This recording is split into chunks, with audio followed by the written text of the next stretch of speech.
Hi everyone, welcome back to my channel. For those who don't know, my name is Aarti and I am here to make video upon the most common interview questions that are asked in a crew interview. And for those who don't know, I make videos upon my interview experiences, the question that are asked, and something related with cabin crew. So today इस video में I'm going to talk about the most common questions that are asked so that they can help you to get a better idea and clear your interview. So let's just start. Already I have noted down so many questions, so I don't think that I can cover it in this video.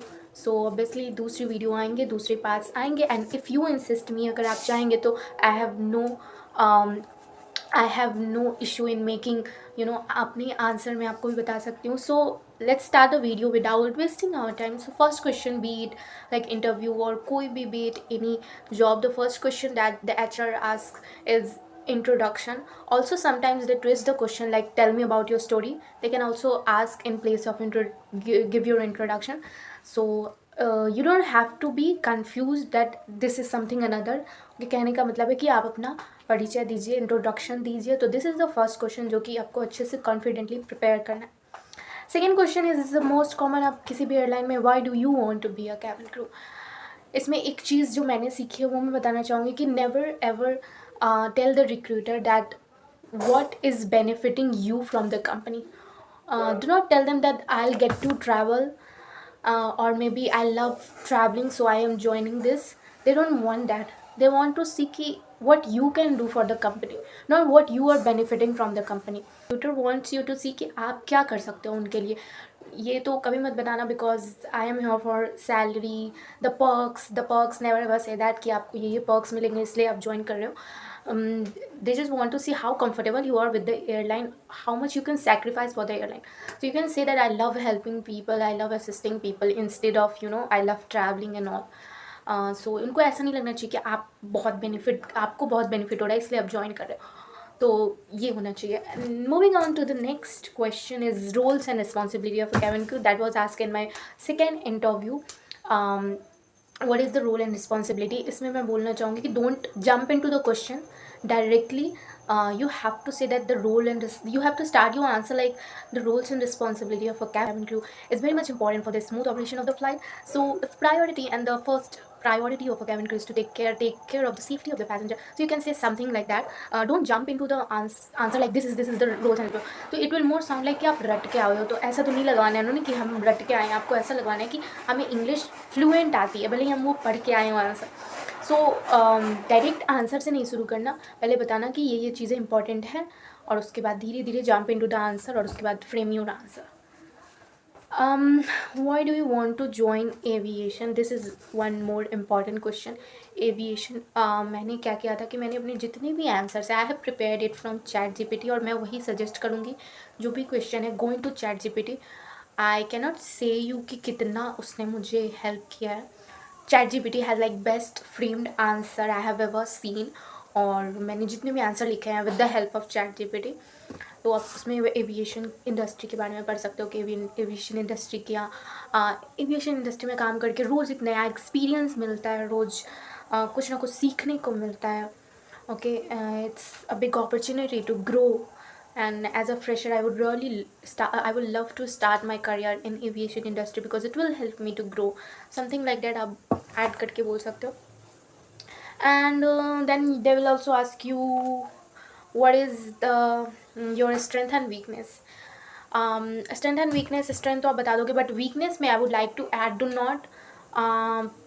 not say something like that is not well suited for the job. Like don't say something like you're introvert or you have social anxiety and or maybe you cannot work with teams क्योंकि ये तीनों चीज़ इस job के लिए suit नहीं करती. Even if you are introvert, वहाँ पे आपको दिखाना that you are super extrovert, you are a team player, you excel in team, you love working in a team. Sorry मेरी बहन का कॉल आ गया था. तो वीकनेस में आपको ये नहीं बताना है बिल्कुल भी कि मैं बहुत ज़्यादा जोर से बोल रही हूँ. वीकनेस में आपको ये नहीं बताना है, कुछ भी ऐसा मत लिखना जो कि उस जॉब रोल के लिए अच्छा नहीं हो. चैट जीपीटी में फिर से जाओ और वहाँ पे लिखो, आपको बहुत अच्छा आंसर मिलेगा.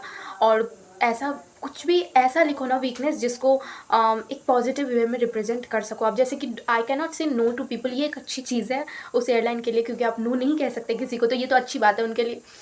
तो ऐसा आप कुछ कह सकते हो।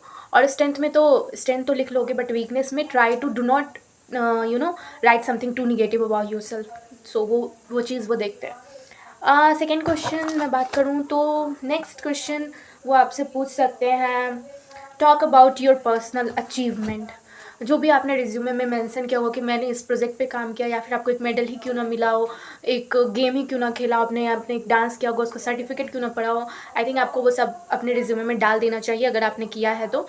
Because they I think it helps you a lot. अगर आप एक्स्ट्रा करिकुलम में थे तो please add it on your CV, क्योंकि हम कोई भी चीज़ खेलते हैं या कहीं कंपटीशन में जाते हैं तो ऑब्वियसली उससे हमारा जो वो होता है ना, हमारा पर्सनल डेवलपमेंट हो रहा होता है। तो वो पूछ सकते हैं कि आप अपने पर्सनल अचीवमेंट के बारे में बात करो, तो उसमें आपको ये चीज़ बात, या फिर आपने कोई टेस्ट में हाई स्कोर किया हो तो आप वो सब चीज़ें उसमें बता सकते हो। और अगर आपने कभी कुछ टीम में कुछ काम किया है तो डू मेंशन इट, क्योंकि वो टीम में वो चीज़ देखते हैं कि टीम में आपने कितना काम किया है, क्योंकि आगे जाके आपको टीम में काम करना होता है। And what are the difficulties of being a cabin crew, ये वो पूछते हैं डिफ़िकल्टीज़। और ये क्वेश्चन वो पूछते हैं ना, ये ओके सो वो पूछते हैं कहाँ थी मैं कौन से क्वेश्चन में थी, हाँ, difficulties of being a cabin crew. Sorry my mother is talking on call, तो उनकी आवाज़ आ रही होगी अभी, बट ठीक है मैं थोड़ा तेज़ बोल देती हूँ।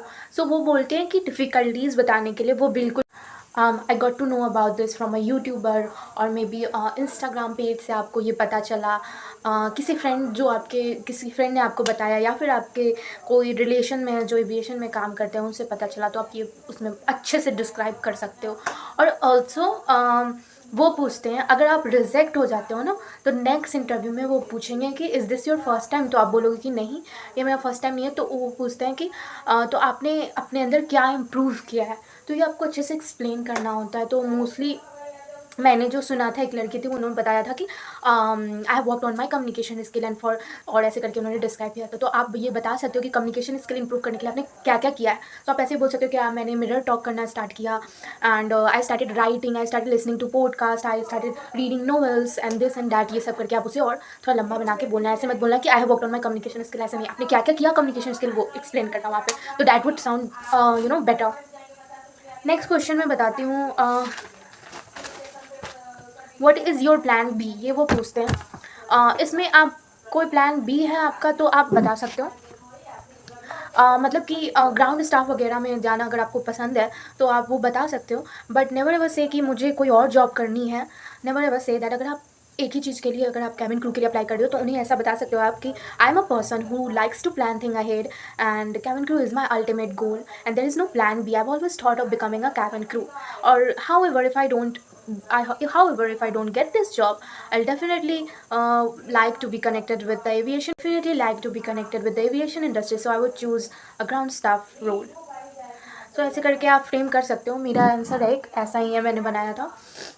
जब वो पर पहले आप ये बताओ कि मेरा कोई प्लान बी नहीं है, मैं बहुत कॉन्फिडेंट हूँ अपने जॉब रोल के लिए, क्योंकि अगर आप प्लान बी कोई और जॉब के बारे में बता देते हो तो उन्हें लगता है, और आप स्टार्टिंग ही कर दोगे कि ground staff is my plan B, तो उन्हें ऐसा लगेगा कि आप अपने सारे ऑप्शंस खुले रख रहे हो और आपको कैबिन क्रू में उतनी वो इंटरेस्ट नहीं है।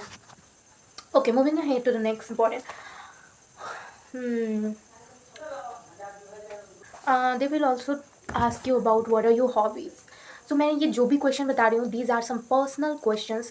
और भी क्वेश्चंस वो पूछते हैं जो कि हाइपोथेटिकल होता है, like how do you deal with the passenger, can you describe a time when you worked in a team. ये सब मैं अलग वीडियो में लाऊंगी। These are the personal question जिसमें मैं आपको सजेस्ट करूँगी आप अपने बारे में जितना कुछ जानते हो और जो भी आपको पसंद है वो एक कॉपी में लिखो, और उसके बगल में वाई ज़रूर लगा देना। If you like dancing then why do you like dancing. So आप ऐसे दे सकते हो, it makes my body feel healthy, more energetic, ऐसे करके। तो हर चीज़ के पीछे वाई का आंसर आपको आना चाहिए। So talking about your hobby, अपना एक हॉबी ले लो और क्यों पसंद है आपको उसके बारे में एक पेज में पूरा लिख लो और याद कर लो। सो गाइज, वीडियो बहुत ही ज़्यादा लंबी ना हो जाए इसलिए मैं इसे अब यहीं पे बंद करूँगी। और if any one is interesting to know my answer, I have no issue in sharing it with you all. और इससे किसी का भी कुछ हेल्प हो तो I am very much grateful for that. और मैं नेक्स्ट क्वेश्चन सीरीज़ भी अपलोड करूँगी, जो हाइपोथेटिकल क्वेश्चंस वो करते हैं उस पर। Till then, bye bye, I will meet you in the next video. Bye bye and all the best for the interview.